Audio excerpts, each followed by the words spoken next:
தேனி மாவட்டம் பெரியகுளத்தில் புதிதாக திறக்கப்பட்ட அரசு மதுபான கடை முன்பு இருசக்கர வாகனம் மோதியதில் முருகன் என்பவர் உயிரிழந்தார். மது போதையில் இருந்ததால் விபத்து நடந்ததாக குற்றம் சாட்டிய உறவினர்கள் மதுக்கடையை மூடக்கோரி சாலை மறியலில் ஈடுபட்டனர்.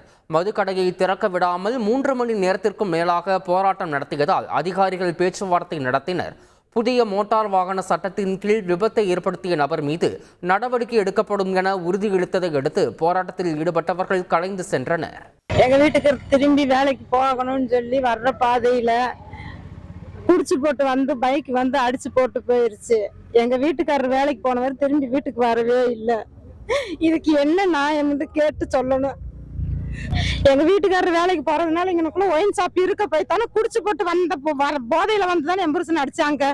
நல்லா இருந்திருந்தா அடிச்சிருப்பாங்களா? அப்ப அதுக்கு காரணம் என்ன? இங்கனுக்குள்ள இருக்கிற போதை தானே.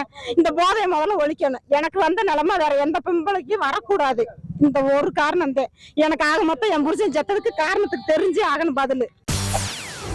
செய்திகளை உடனுக்குடன் தெரிந்து கொள்ள உடனே சப்ஸ்கிரைப் பண்ணுங்க.